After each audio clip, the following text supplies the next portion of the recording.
It's your last day of school, ain't it, buddy? Are you excited for that? What do you got to do today? I think this is gonna be somebody else's in my class because I Oh, think they messed up with me, so what? You don't have a track meet today, though? I do. Oh, okay. That's kind of what I was getting at. So tell everybody hi. Yeah. All right, let's go.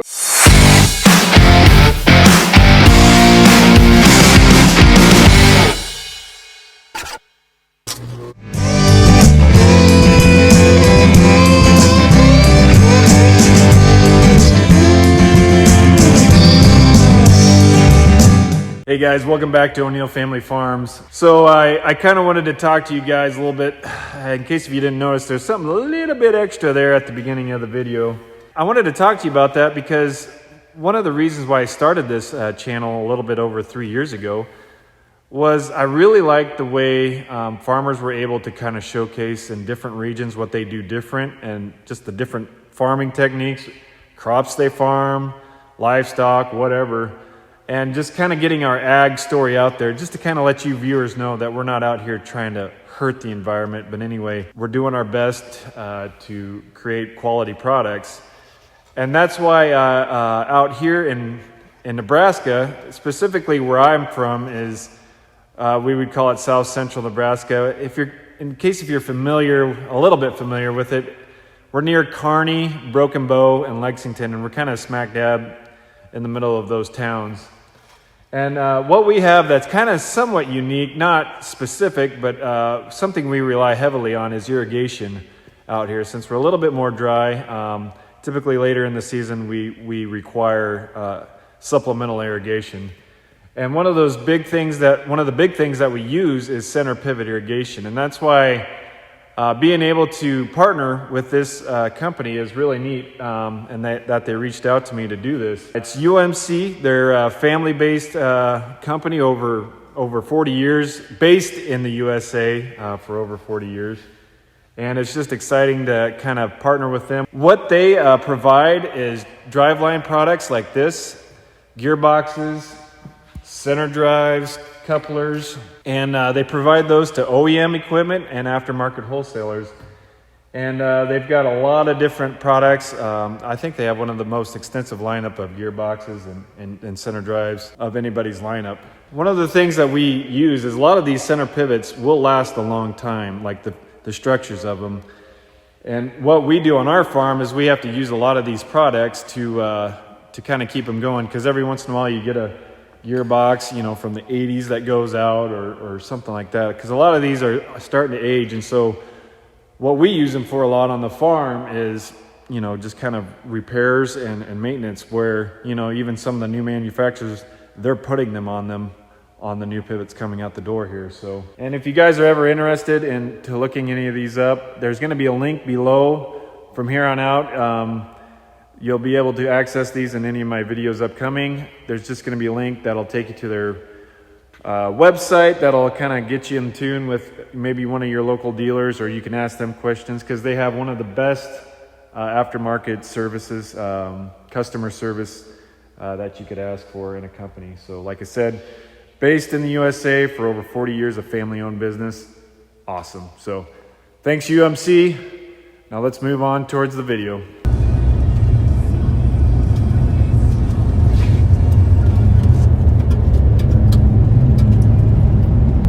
It's finally starting to kind of green up around here. So what we got to do today, we're heading out to the planter.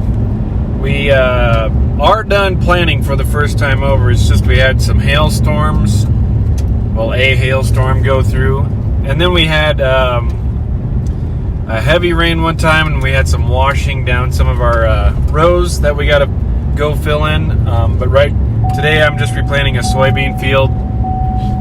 It's so intermiss. What I'm going to do is I'm just going to interplant into the existing soybeans, since population and density doesn't really matter as much to beans. We can go in and just slot them right into the existing soybeans right now and just let them go that way. But corn, we're going to have to go out there on those hillsides where it completely washed out and VT them, and then go back in and plant the corn in. So we got part of a field to do on that for corn, and then the bean fields, we got 2 fields to do. So unfortunately you get weather like that happens, but we're thankful that we got the moisture from those rains and things like that came through.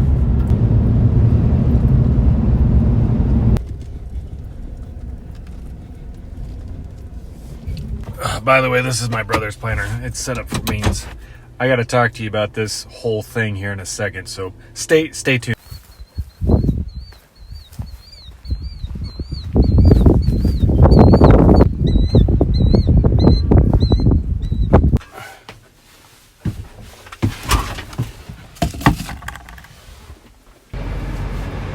So much dust gets in here.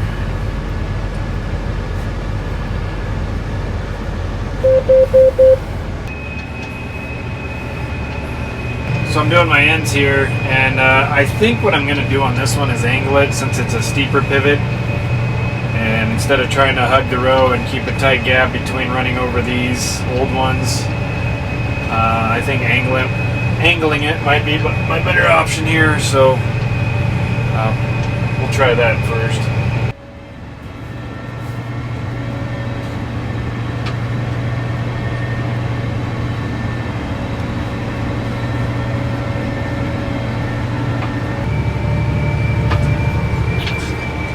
So I'm going a pretty steep angle. I didn't really do like a so many degree off the center angle, but I just kind of went with kind of where the pivot was, and it looked like it should be good enough angle. But I'll get out and dig some seed here and see where we're at.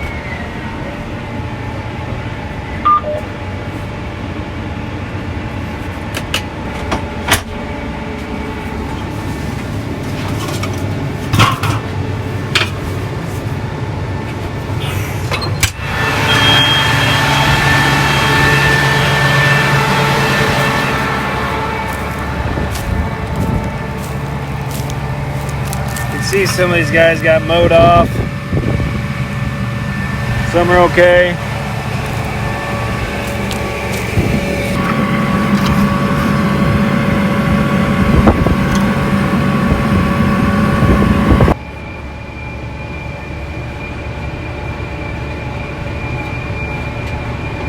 So how it went down on these beans is why we're replanting them. Is our agronomist comes out here, he looks at this stuff, because usually everything's a complete crop disaster when we come out here to look at it. So we always like to have like a third party's eyes look at it.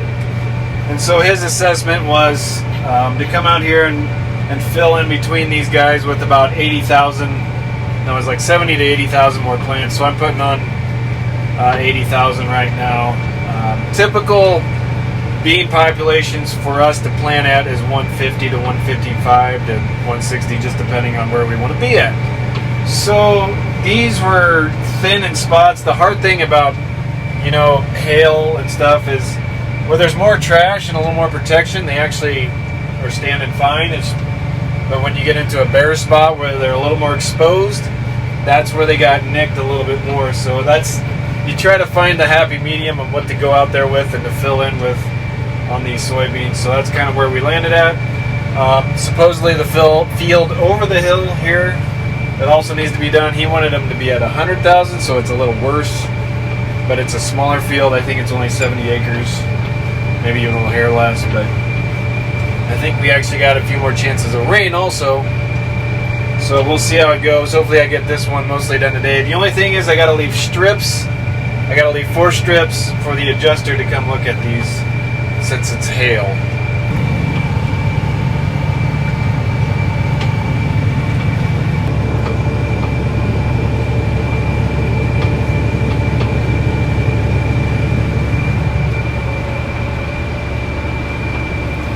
Got the Canaan Fab stock roller working. So since I kind of skipped out on most of the planting season, which coming up, I'll tell you a little bit more why. Kind of what my screen's showing here, I'm at 81. That's actually what I typed in, so I lied a little bit to you. But what I got going on here is my population, my gauge wheels, what we're doing, angling it, with these rows. That's going to jump around just a little bit more than if we were going in between rows. But with soybeans, it's not as crucial. If you get dirt over a bean and some moisture, it'll usually sprout. Got that. That's my constant contact on my gauge wheels. Those are the ones that are around your seed opener discs, the True V's. And that's the margin. That's how much down pressure we want over what it takes to contact that ground. So you can actually set it. Like I said, this is my brother's screen, so I'm not exactly sure where all of his stuff's at. I think he has it over here, yeah. We have it set on 140. Singulation, that's how well this planter is dropping that seed by itself and not having multiples or skips. So if we click on that, we can kind of see, as you can see, it looks fine there. Seed spacing looks good. These are kind of tied together a little bit. These are the row cleaners. Ours are integrated into the screen. Can't really see them, but they're the things, the sharp things in front of each row unit. You can kind of control how much down pressure and up pressure you have. There's out airbags on each side, and so you can kind of control what level it's at and also how much down you're pushing or up. Just they really got great control on given certain field conditions. I've really liked these so far this year. Right now I'm going to turn around and hit my ITAC. Hit my shuttle shift. This will quickly put me in reverse. It's actually got a backup camera. Shuttle shift again. I only did one pass on the ends just because I didn't want to do two. Then I hit my auto track start. Okay, we'll drop everything. And here we go. So I have set for my ITEC, which your ITEC is right here, and you can come in and you can tell it what sequence to go through. So it's going to do 3 different things all in one button push. So it's going to drop my planter at the 3-point, engage my outer wing downforce, which these cylinders push down on that outside wing to keep it in the ground correctly. And then it's going to activate my number 3, which is my stock roller up there. That's helping protect my tires a little bit more. Because you know those things that we didn't put on last year and we're paying for now because our tires are all marked up? Yeah, that's why we got those back on this year. So this is what that iTech does. It automates 3 different things into one button, or I can do it over here as well. Just taking her back to the shop now so we can swap out the bean plates for the corn bowls, or yeah, they're technically bowls.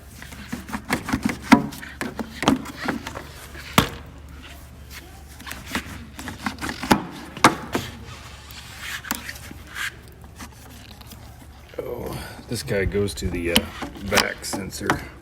So next step is to twist this guy, which I'm gonna hold my hand and with my foot, or hold it with my foot so I can hold my camera. That's what she looks like inside. And these things will move back up, these little whiskers back up to the center notch. They're down here. You just slide these up, and then we'll put the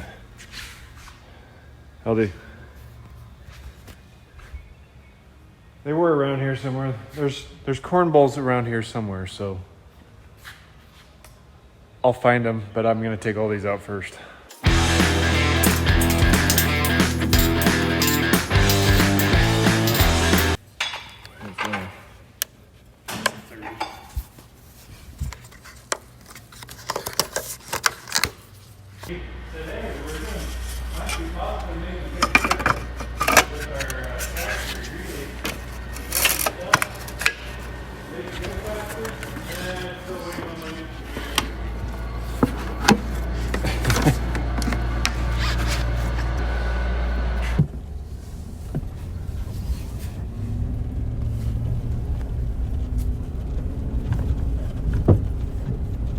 So we're out here in a pivot that we planted earlier. We strip tilled it, but there's some steep hillside slopes that this is the one that washed on us pretty good. So we're out here actually patching in the steepest hillsides. We came out here with our VT disc and our vertical till disc, hybrid, whatever. Anyway, but like for the most part, I gotta check it out.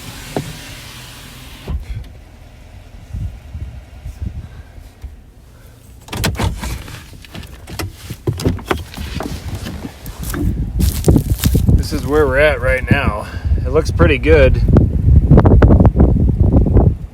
Just on those hill slopes, it found that very mellow strip till strip, and it ran down, so we got caught with our pants down this year. Which is why the remaining of the year we kind of went back to our no-till on the steep slopes here.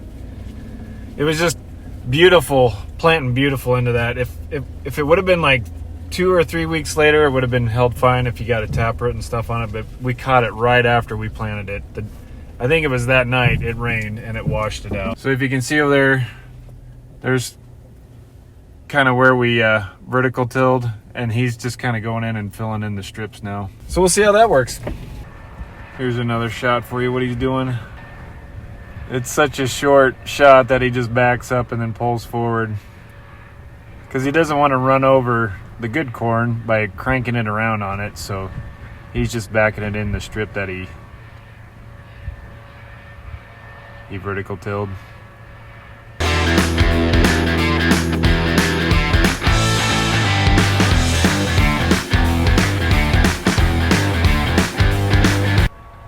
Farming, gotta love it.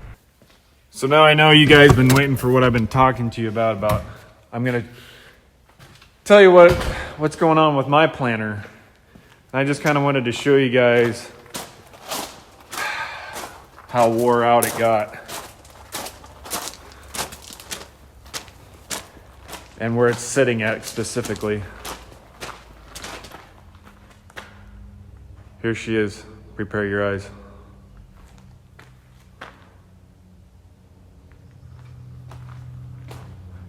See that wear? Confused yet? It still hasn't been used.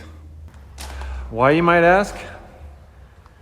Well, part of the reason why it was hard for me to get videos out is we were asked to do a test planter for John Deere. So sorry, somebody showed up in the shop and I had to cut out my sequence of showing you the planter there, but no, we were able to do a test planter for John Deere, and you can't really videotape it and stuff. It wasn't like a groundbreaking planter or anything. They just kind of want to verify some things. So all spring I got to run one of their machine setups, and it looked basically a lot similar to ours. And so it was a good experience. I appreciate them bringing that out, and we got to run that the whole season, which saved ours from having to be used so far. I say so far because you notice this jacket, it's supposed to get down to potentially 31 degrees tonight. We got beans up, so we could be replanting more if it gets super cold. So if you would just say a slight prayer to say hopefully we save the beans tonight, because we got us a little bit nervous here. But if it freezes, it freezes, and we replant. So, but they're looking really good right now, and so hopefully they pull through tonight. Because after we get through tonight, it's supposed to be rainy on Monday and kind of warm gradually back up. So that would be good. But no, guys, appreciate you dropping by. Just leave any comments or questions below. That's what I'm here for. I want to answer questions, especially for non-farmers or I guess any farmers that have questions on what we do, and if they see something that interests them. If you ever have an extensive question, you can go to o'neillfarms.com, and I got an email spot there. You can email me a longer question, and we can go from there. But like I said, thanks for stopping by, and we will catch you guys on the next one. Later.